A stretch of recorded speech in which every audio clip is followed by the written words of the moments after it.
सहभागी हो और जगह जगह जहाँ भी आगे आने वाले भविष्य में जैसा कि बाबा जी जय बाबा जी का जो गुरु है वहाँ भी जाएंगे, उसके बाद में जन्माष्टमी होगी तो वहाँ भी जाएंगे, राम मंदिर में जाएंगे और जहाँ जहाँ भी धार्मिक स्थल है वो वहाँ जाने के लिए उत्सुक है। उसका भी आयोजन हम करने जा रहे हैं। आप लोगों का सहकार्य उसमें मिले ऐसी भावना रखते हैं। और इतना ही नहीं, पूरे एलोरा परिसर जितना उनका भी जहाँ भी इसके पहले 52 गजा जो बहुत बड़ा शीतल क्षेत्र है वहाँ थे, वहाँ भी उन्होंने बहुत धर्म भावना करी। और मैं तो ये समझता हूँ उनकी भावनाएं कि इस एरिया में जितने भी पॉलिटिकल हो, सोशल हो और कुछ राजकीय मतलब जो अधिकारी लोग भी हो उनका भी इसमें सहभाग मिले, वैसी उनकी भावना है। तो आप लोगों के माध्यम से भी जितना हो सके उतना ये चातुर्मास सफल कराने में पत्रकारिता और मीडिया ये बहुत इम्पोर्टेंट रखती है। तो आप लोगों को मैं तहे दिल से स्वागत करता हूँ और आगे हमारे कठिन तपस्या है तो लेकिन वो इतने हंसते खेलते हैं वो सब इसके अंदर तपस्या के अंदर मग्न रहते हैं, अपने खुद तो रहते ही रहते हैं पर जो श्रावक है उनको भी प्रेरित करते हैं। और ये सब उनका पैर में जो कुछ नहीं चप्पल नहीं रहती इससे चलते हैं। उनका आहार एक ही दिन में एक ही बार होता है, वो खड़े खड़े होता है।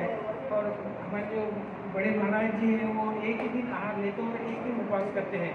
यानी उनका एक दिन आहार एक दिन उपवास, एक दिन आहार एक दिन, हम एक टाइम नहीं खाए तो हमारी हालत क्या हो जाती। तो एक आहार करके आहार भी लेना है, वो भी खड़े खड़े आहार लेते हैं, वो भी अपने उंगलियों के अंदर ही लेते हैं। तो यानी और उसके अंदर भी अगर कुछ आहार लेते वक्त भी अगर कुछ उसमें कुछ कंकर आया या कि एक पट्टी को अगर ये आई तो उससे ऊपर वो हाथ छोड़ देते हैं, उस वक्त उनको अंदर आ जाती है। तो बहुत ही इतनी तपस्या है कि मैं बहुत ही संक्षिप्त में बताया हूँ, जितना बताऊँ उतना कम है महाराज जी के बारे में। और ये हमारा बहुत बड़ा भाग्य है कि आज वो तपस्वी आज हमारे गुरुकुल के अंदर उनका चातुर्मास के लिए विद्यासागर महाराज जी ने को आदेश दिया। इस प्रकार की भावना रखिए। फिर उसके बाद में 5 सितंबर को आप सब जानते हैं शिक्षक दिवस, जिसमें गुरुजनों का सम्मान होना चाहिए। हम जहाँ भी रहते हैं ये हमेशा करते हैं, तो 5 सितंबर को वो करेंगे। और 6 सितंबर को आप सबका इसमें सहयोग चाहेंगे, वैसे तो सब में चाहेंगे, लेकिन इसमें विशेष क्योंकि श्री कृष्ण केवल हमारे नहीं आप सबके भी है। और उन श्री कृष्ण की गोकुलाष्टमी जन्माष्टमी बड़े धूमधाम से मनाना इस बार। आप लोग जहां चाहेंगे, आप हमको बाहर में कहेंगे, बाहर में भी चलने के लिए तैयार है। वहां एक प्लेटफार्म पर आप सब इस कार्यक्रम को ऑर्गेनाइज कर सकते हैं बड़े रूप में विस्तार से कि श्री कृष्ण और उनका जीवन आदर्श क्या, उनका जीवन आदर्श है, ये अपन जन जन तक हमारे प्रत्येक प्रवचन दोनों के कोई भी धर्म से रिलेटेड नहीं, सब आदर्श को लेकर है। और भारत को वापस प्रति भारत कैसे बनाए यही भावना रहती है और मोटिवेशनल रहता है प्रत्येक व्यक्ति को। उससे अपना मोटिवेशनल कैसे वो घर में रहकर उसको स्वर्ग बना सकता है, इन बातों पर ही प्रवचन करते हैं। फिर उसके बाद में मराठवाड़ा मुक्ति दिवस ये आएगा 17 सितंबर। उसी दिन चारित्र चक्रवर्ती आचार्य शांति सागर जी महाराज का समाधि दिवस भी है, ये मनाया जाएगा। 19 सितंबर से 28 सितंबर तक यहाँ पर पर्वराज परिसर में जो मैंने बताया देश के विविध कोनों से, दिल्ली से, कलकत्ता से, गुवाहाटी से, आसाम, इधर आपके केरल, तमिलनाडु, सब जगह से यहाँ पर शिविरार्थी उपस्थित होंगे। एक जगह से नहीं, केवल महाराष्ट्र तक सीमित नहीं है, हाँ पूरे भारतवर्ष के अलग कोनों से, यहाँ तक सिंगापुर से भी इसमें शिविरार्थी रहते हैं। गौशालाओं से अधिक गौशालाएं चल रही है जिनमें दूध देने वाली गाय नहीं है, समझ लो, दूध देने वाली गाय नहीं है, जो कटने के लिए जा रही है भारत से अपने बूचड़ खानों में, उनको रोका जाता है। अभी कल ही का दिन है सचिन खड़ोल, कल ही ये 3 दिन से बाहर था, 25 गाय कटने के लिए जा रही थी, ये छुड़वा के अपनी गौशाला में एलोरा लेके आया है, उनको वहां से छुड़वा के यहाँ लेके आया है। ये बहुत बढ़िया यहाँ गौशाला चलती है अभी, लेकिन वो और आगे बढ़ाना है। ललितपुर में, टीकमगढ़ में 3-3 हजार गोवंश वहां पर है और उनका बहुत अच्छे से रखरखाव रहता है। इसी प्रकार से हथकरघा, हमारे गुरु जी ने हथकरघा के भैया यहाँ पर उपस्थित है, सचिन भाई, हाँ सचिन भाई है, ये हथकरघा के माध्यम से प्रत्येक व्यक्ति को रोजगार मिले। अभी हम दोनों की भावना हुई है, हमने कमेटी के सामने भी रखा है कि आज जो विद्यालय चल रहा है उस 9th क्लास में, अभी 8th क्लास में हम बच्चों को सिखा दें तो कम से कम 10वीं बाद या 11वीं 12वीं बाद में वो कप प्लेट तो नहीं मानेगा, वो आपके और कोई कार्य मान लीजिए, हथकरघा चलाएगा, कपड़ा बनाएगा तो शुद्ध तो कपड़ा मिलेगा, अहिंसक कपड़ा मिलेगा, भारत का पैसा भारत में रहेगा और अच्छा जो स्वास्थ्य के लिए लाभप्रद है ऐसा कपड़ा मिलेगा। तो ऐसे यहाँ पर भी हथकरघा चल रहा है और लगभग 150 सेंटर से ज्यादा ही होंगे, अभी 150 से अधिक सेंटर भारतवर्ष में चल रहे हैं। हाँ, जिंतूर आदि सब जगह हथकरघा के बड़े बड़े सेंटर, यहाँ पर भी शोरूम भी खुलेगा और ये हथकरघा भी चल रहा है, शोरूम अभी है भी यहाँ पर। और इसी माँ को गाली देते हुए सहन नहीं कर पाऊंगा। ये भारत, आपका नाम जैसे वाली विजय है, मैं आपको संजय बोल दूं चलेगा, इंग्लिश में संजय हो जाएगा। फिर ये भारत को आप इंग्लिश में भारत लिखो ना, BHART। हाँ, कोई इसमें परेशानी है क्या? इंग्लिश में मेरा इतना विरोध नहीं, लेकिन नाम ही परिवर्तन कर दें ये तो क्षम्य नहीं है।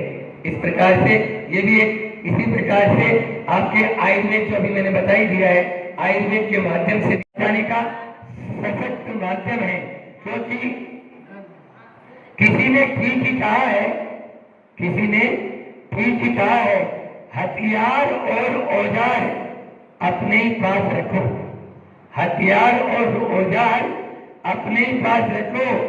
जवाब हम तो वो जमात है जनाब, हम तो वो जमात है जो खंजर से नहीं कलम से वार करते हैं, खंजर से नहीं कलम से वार करते हैं। बस आप जो कलम वाले हैं उस कलम का उपयोग क्या करना है, बस साधु संत यदि साथ मिल जाए तो बहुत आगे बढ़ जाएंगे, पुण्य भी आएगा आपके खाते में और साथ में एक कोई यदि आत्मा ऊपर उठ जाती है उसका साथ भी अपन दे सकते हैं। साथ दें, इसी भावना के साथ मैं अपनी वाणी को विराम दूंगा। बोले अहिंसा परमो धर्म की, आचार्य गुरु विद्यासागर जी महाराज की। विदेशी हो गई हमारी भारतीय शिक्षा नीति, कहाँ चली गई पता ही नहीं है। तो भारतीय शिक्षा के अंदर हमारा जो मूल भारतीय शिक्षा प्रणाली, आपको बताने कभी बताएंगे कि यहाँ पर गुरुकुल प्रणाली शुरू से रही है। यहाँ 60,000 गांव थे उस समय, तो 60,000 से ऊपर गुरुकुल थे एक एक गांव में, लेकिन कॉन्वेंट प्रणाली। आपको एक फोल्डर दिया है, याद करो लक्ष्मीबाई के उस इतिहास को, जो अपने बच्चा बीमार हो गया तो मर जाए, लेकिन अंग्रेजी दवा या अंग्रेजों के हाथ की दवा मैं देना पसंद नहीं करूंगी। और आज हर गली गली में वही अस्पताल खुल गए, उनको बुला बुला के आप फ्रेंचाइज कर रहे हैं, उनको बुला बुला के हम उनको प्रोत्साहन दे रहे हैं, ये अच्छा नहीं। आयुर्वेद हमारे लिए बहुत बड़ी एक देन है और हमारे आचार्यों की, ऋषियों की, मुनियों की परंपरा है, उसके माध्यम से बड़े से बड़ी बीमारियों का इलाज हो सकता है। तो यहाँ पर 20 डॉक्टर्स आ रहे हैं, वैद्य, डॉक्टर नहीं बोलेंगे, 20 बड़े बड़े वैद्य जो MD है और BMS है, यहाँ स्थानीय भी है उसमें और बाहर के भी है। वे निःशुल्क रहेगा, गरीब से गरीब जनता तक हम पहुंचे और उसको लाभान्वित दें, यह हमारा भाव है।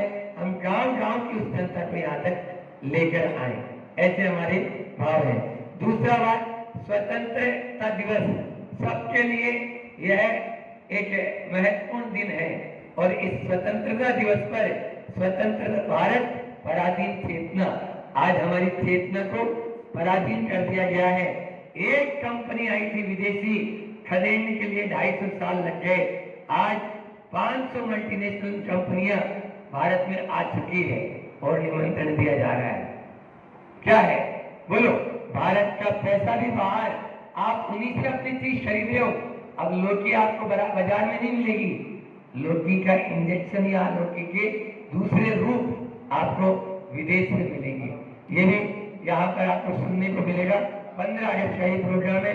18 अगस्त को जो ये विद्यालय है यहाँ पर, ये आचार्य समंत भद्र स्वामी के द्वारा, महाराज जी के द्वारा, उनके प्रेरणा से स्थापित हुआ, उनके आशीर्वाद से चला। उनकी पुण्यतिथि है।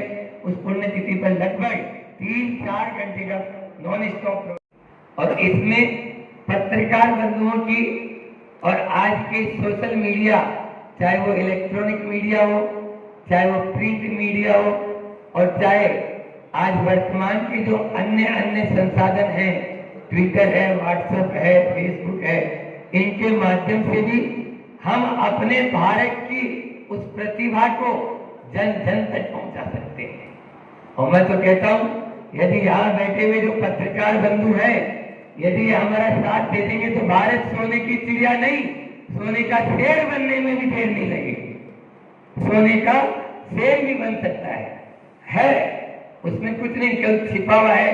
और पत्रकार जो होते हैं ना, वो बहुत बड़ी एक हस्ती होते हैं। चाहे तो वो अर्श पर पहुंचा देंगे और चाहे तो वो फर्श पर भी पहुंचा सकते हैं।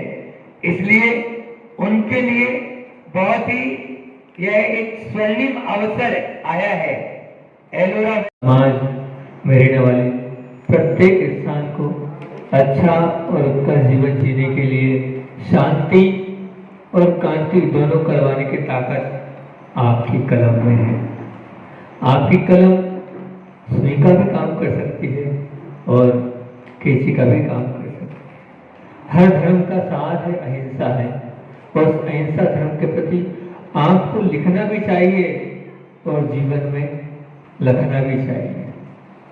और हम तो इतने ही कहेंगे कि ताकत है तो नशा, शराबबंदी, महिलाओं पर हो रहे जो अत्याचार है, भ्रष्टाचार है, बेरोजगारी है, अनीति है, असत्य है, और गरीबों के आधार पर जो गरीबों के जो अधिकार है उन पर, और समाज में फैल रही कुरीतियों पर और पापों पर और बुराइयों पर निश्चित तौर से आपको अपनी कलम चलाना चाहिए। अभी बैठे बैठे हमने सोचा पत्रकार बंधु आए हैं तो पत्रकारों पर क्या बोलना है। हम जहाँ जाते हैं उस नगर की व्याख्या करते हैं। एलोरा की व्याख्या करेंगे, अब सुन लेना। अब पत्रकार की व्याख्या कर रहे हैं। पत्रकार क्या शब्द क्या कह रहा है?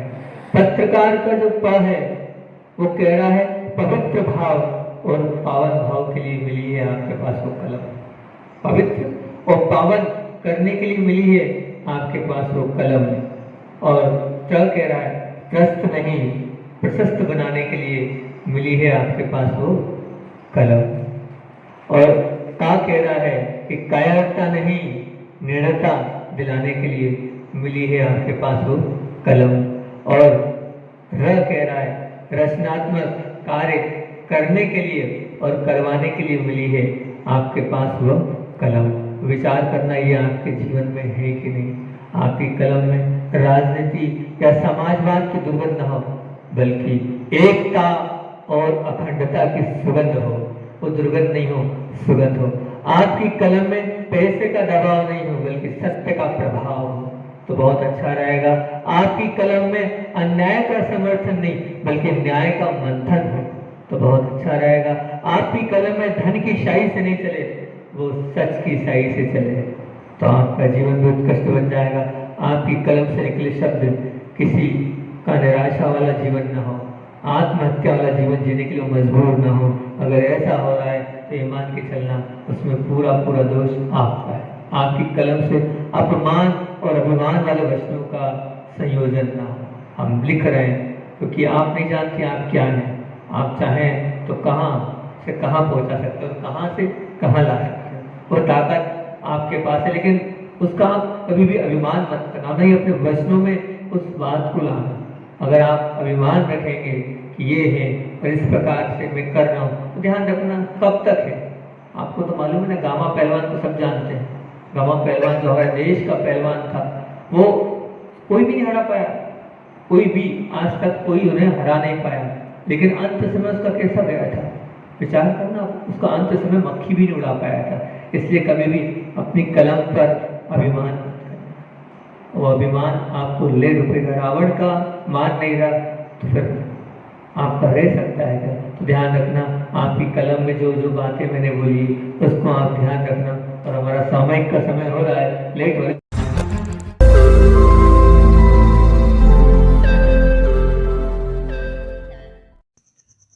रोज नई खबरों को देखने के लिए हमारे औरंगाबाद समाचार चैनल को सब्सक्राइब कीजिए और नोटिफिकेशन पाने के लिए हमारे बेल आइकन को दबाइए ताकि हर खबर की नोटिफिकेशन आपको मिलती रहे।